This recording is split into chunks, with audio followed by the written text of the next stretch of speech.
ఎవరైనా హరీష్ రావు గారు. గౌరవనీయులు ఆరోగ్య శాఖ మంత్రి దామోదర్ రాజనరసింహ గారు తెచ్చిన ఈ బిల్లును బీఆర్ఎస్ పార్టీ స్వాగతిస్తుంది, సంపూర్ణంగా సమర్థిస్తుంది.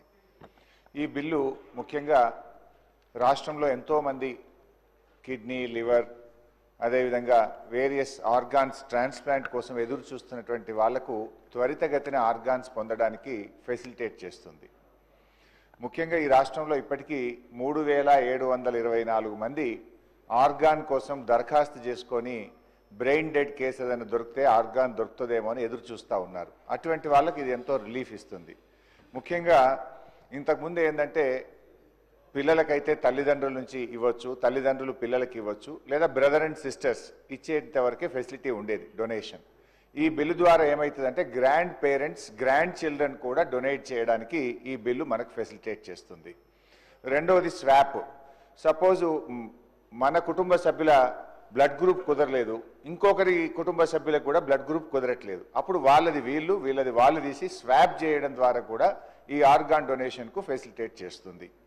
తర్వాత ముఖ్యంగా ఇది మొన్న ఈ మధ్య మనం చూసాం, హైదరాబాద్లో కిడ్నీ రాకెట్ ఒకటి చూసాం. అటువంటి దాన్ని కర్బ్ చేయడానికి, కఠినమైన చర్యలు తీసుకోవడానికి, అటువంటి దాన్ని నిరోధించడానికి కూడా ఈ బిల్లులో కఠినమైనటువంటి చట్టాలు కూడా పెట్టారు. దాన్ని కూడా ఇది చాలా మంచి నిర్ణయం అధ్యక్ష, వెల్కమ్ అధ్యక్ష. ఇకపోతే అధ్యక్ష, బ్రెయిన్ డెడ్ విషయంలో కూడా ఇంతకుముందు only neurology, neuro surgery doctor మాత్రమే డిక్లేర్ చేయాలని ఉండేది.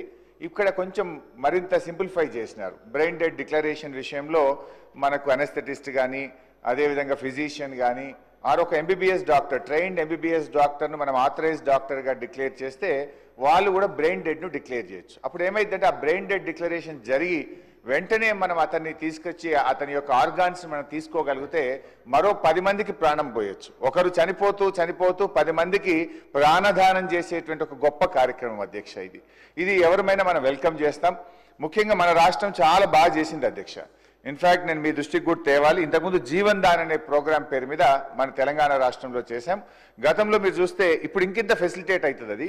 గతంలో మీరు చూస్తే అధ్యక్ష 2013లో 189 ఆర్గాన్ ట్రాన్స్ప్లాంట్స్ మన రాష్ట్రంలో జరిగితే, బీఆర్ఎస్ ప్రభుత్వం వచ్చిన తర్వాత 2014 233, 2015 364, 2016 411, 2017 563, 2018 573, 2019 469, 2020 కరోనా సంవత్సరం 257, దెన్ 2021 616, 2022 716, 2023 729, 2024 725 ట్రాన్స్ప్లాంట్ జరిగినాయి. భారతదేశంలోనే అత్యధిక ట్రాన్స్ప్లాంట్ చేస్తున్న రాష్ట్రంగా తెలంగాణ రాష్ట్రం కేంద్ర ప్రభుత్వం నుంచి అనేక అవార్డులు కూడా గతంలో పొందింది. అంటే బీఆర్ఎస్ హయాంలో కూడా ఈ ప్రాణాలు కాపాడడానికి మేము చాలా కృషి చేశాం. వరుసగా 4-5 సంవత్సరాలు బెస్ట్ స్టేట్ ఇన్ డూయింగ్ ట్రాన్స్ప్లాంట్స్లో తెలంగాణకు అవార్డ్స్ కూడా రావడం జరిగింది అధ్యక్ష. అయితే అధ్యక్ష ఇక్కడ చాలా మందికి తెలియదు మన ప్రభుత్వ ఆసుపత్రులు ఎంత బాగా పనిచేస్తాయనో. ఈ జనరల్గా ఆర్గాన్ ట్రాన్స్ప్లాంట్ అంటే ఒకప్పుడు అమెరికా వెళ్ళేవాళ్ళు, లండన్ వెళ్ళేవాళ్ళు, కార్పొరేట్ ఆసుపత్రులకు వెళ్ళేవాళ్ళు.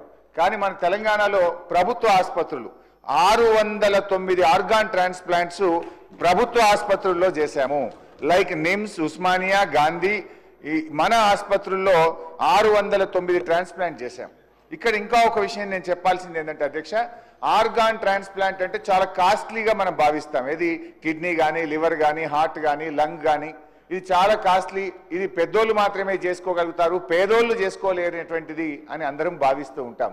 కానీ గౌరవనీయులు కేసీఆర్ గారి నాయకత్వంలో అధ్యక్ష మేము ఈ ట్రాన్స్ప్లాంట్స్ అన్ని ₹1 లేకుండా ఆరోగ్యశ్రీ కింద 577 ట్రాన్స్ప్లాంట్స్ మా ప్రభుత్వంలో చేశాం.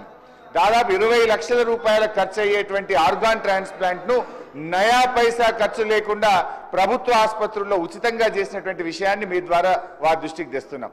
ఇన్ఫ్యాక్ట్ అధ్యక్ష కిడ్నీ ట్రాన్స్ప్లాంట్స్లో అయితే ట్రాన్స్ప్లాంట్ అయినాక వాడే మందులు కూడా చాలా కాస్ట్లీ ఉంటాయి. సంవత్సరం పాటు ఆ మందులు కూడా ఉచితంగా ట్రాన్స్ప్లాంట్ చేసుకున్నటువంటి వాళ్ళకు కూడా బీఆర్ఎస్ ప్రభుత్వ హయాంలో కూడా ఇవ్వడం జరిగింది. అయితే ఈ బిల్లులో నేను మంత్రి గారికి ఒక చిన్న సూచన ఇవ్వాలనుకుంటున్నా. ఆర్గాన్ ట్రాన్స్ప్లాంట్స్ బ్రెయిన్ డెడ్ అయినటువంటి వాళ్ళు డొనేట్ చేయాలి. జనరల్గా యాక్సిడెంట్స్లో కానీ, న్యూరాలజీ ప్రాబ్లంలో కానీ బ్రెయిన్ డెడ్ అవుతూ ఉంటారు. సో కొన్ని మిస్కన్సెప్షన్స్ ఉంటాయి బ్రెయిన్ డెడ్ అయినప్పుడు. చనిపోతున్న సందర్భంగా క్విక్గా ఆ పేరెంట్స్ కానీ అక్కడ కుటుంబ సభ్యులు డెసిషన్ తీసుకొని ఆర్గాన్స్ తీసుకోండి అంటే ఇంకో 10 మందికి ప్రాణం పోయొచ్చు. To encourage them. గతంలో మేము ఏం చేసేవాళ్ళం అంటే వాళ్ళ ఫ్యామిలీ మెంబర్స్ని పిలిచి ఓ షాల్వా కప్పి వాళ్ళని సన్మానం చేసి వాళ్ళని గౌరవించే కొంచెం ప్రయత్నం చేసినాం. ఈ బిల్ వస్తుంది కదా, రూల్స్లో ఇంకొక 2-3 సజెషన్స్ కూడా నేను ఇవ్వాలనుకుంటున్నా. వీలైతే ఆర్గాన్ డొనేషన్ చేసిన ఆ డెడ్ బాడీకి ప్రభుత్వం అధికారికంగా వాళ్ళ యొక్క అంత్యక్రియలు జరిపేటట్టు, లేదా ఒక ఎంఆర్ఓ పోవడమో ఒక కలెక్టర్ పోవడమో లోకల్ ఎమ్మెల్యే గారు వెళ్ళి కొంచెం రెస్పెక్ట్ఫుల్గా చేస్తే ఇంకా మనం దీన్ని ఎంకరేజ్ చేసిన వాళ్ళం అవుతాం. ఎలాగో బ్రెయిన్ డెడ్ అయింది, ఆ మనిషిని కాపాడుకోలేం, కానీ తాను మరో 10 మందికి ప్రాణం దారబోయగలుగుతాడు కనుక ఆ కుటుంబ సభ్యులు ఒక మంచి నిర్ణయం తీసుకోవాలంటే వాళ్ళని ఎంకరేజ్ చేసే విధంగా ఉండాలి.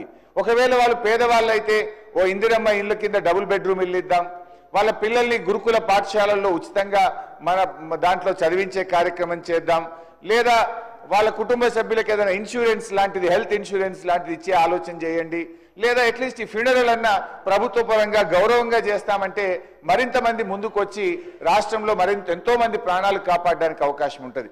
నాకున్న సమాచారం మేరకు దాదాపు 3700 మంది ఆర్గాన్స్ కోసం ఇక బిక్కున ఎదురు చూస్తూ ఉన్నారు.